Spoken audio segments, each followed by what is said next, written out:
Hello, this is Bree Kirsch, and today I'm going to talk about the game analysis for Guild Wars 2, which is an MMORPG that I've been playing recently.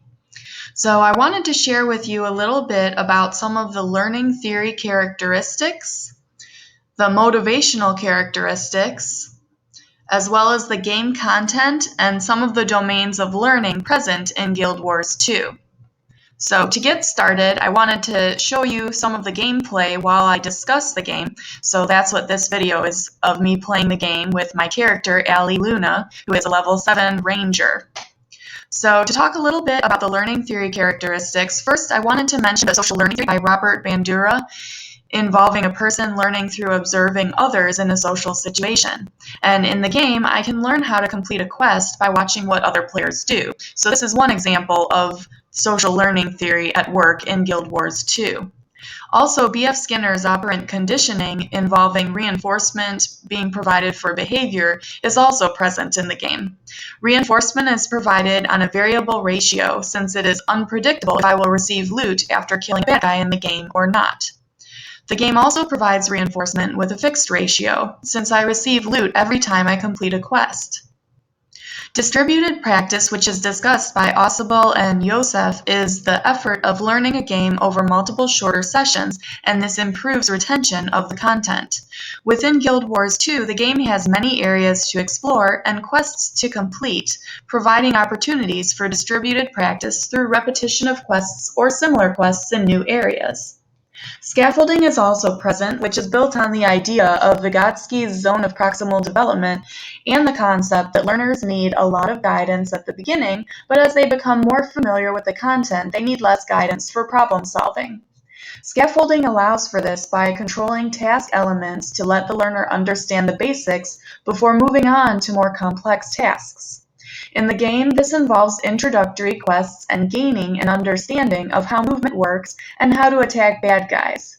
Once this is learned, the gamer gains additional fighting techniques and new, more complicated quests. For example, in Guild Wars 2, I started with one basic attack, and as you can see, I have 3 attacks now. And you can probably see throughout the video, I still have trouble figuring out movement sometimes. Self-determination theory is also present in Guild Wars 2. This was introduced by Ryan and Deci and is the idea that motivation is internally driven and the elements, including autonomy or player control over one's actions, as well as competence and mastering challenges, and finally, connections to others or relatedness. These elements play out well in Guild Wars 2, since the gamer decides which quests to complete and where to go in the game. Since quests and bad guys get progressively harder and more challenging, there is a feeling of accomplishment and mastery when defeating a particularly hard boss. Finally, as the name of the game suggests, becoming a member of a guild is very important to progress in the game.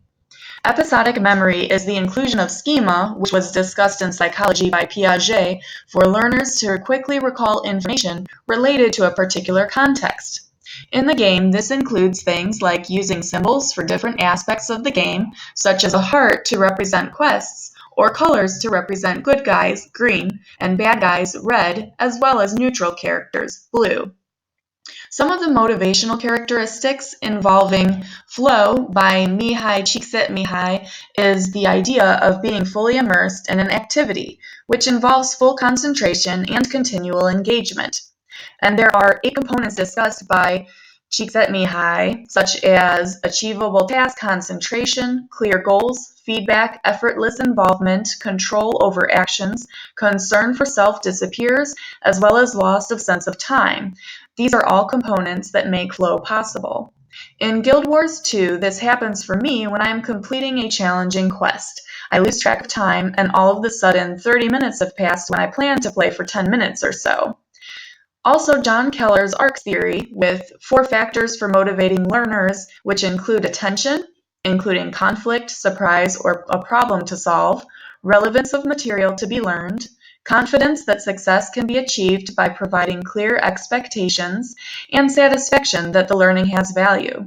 The game demonstrates arcs by providing conflict with bad guys and quests or problems to solve, showing how quests tie together with future quests, giving clear instructions and clues about how to complete quests, and getting loot for completing quests, as well as helping the NPCs, or non-player characters, in the game. Finally, the taxonomy of intrinsic motivations for learning, developed by Lepper and Malone, discusses the importance of internal motivation through challenges, curiosity, control, and fantasy, as well as interpersonal motivations, including cooperation, competition, and recognition through achievements. These concepts are all represented in one way or another in Guild Wars 2. Quests provide challenges, and I have control over where to go and what to do in the game. There is a whole world to explore, which stokes my curiosity. The game itself, as well as all the characters and storyline, make up the fantasy of the game. There is cooperation and competition with other gamers, and recognition is present through our gamers' level and gear collected.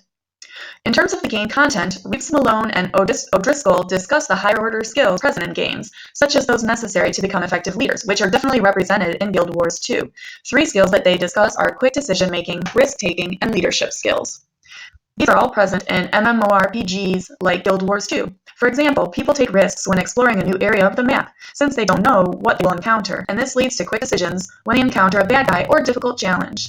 A gamer can take the leadership of a guild or, temporarily, in group quests.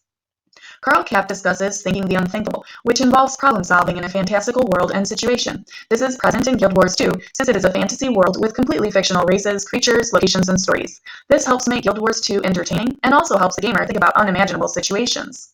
Karl Kapp also discusses the domains of learning and associated instructional and gamification techniques. One that is present in Guild Wars 2 is procedural knowledge, which involves a series of steps in order to reach a specific outcome. The instructional strategies include starting with the big picture and sharing the how and why about the situation or context. Some gamification elements with procedural knowledge include challenges and practice. In Guild Wars 2, this includes quests, since certain steps need to be completed, sometimes in a certain order, to achieve the quest goals, and also defeating bosses can require a series of steps performed in order to defeat them without dying. Also, soft skills, which involve guidelines for dealing with social interactions, including leadership, negotiation, and selling skills. Role-playing is one instructional strategy for employing soft skills and can be incorporated in games through a social simulator. In Guild Wars 2, this occurs in interactions with other players, including NPCs when buying or selling items, conversing about quests, joining a guild, as well as guild interactions. So this game, Guild Wars 2, definitely displays some of the learning theory characteristics as well as motivational characteristics. And I've also discussed the game content as well as some of the domains of learning present in Guild Wars 2. Hopefully you have a better understanding of the analysis of Guild Wars 2 and some of the characteristics involved in it. Thank you.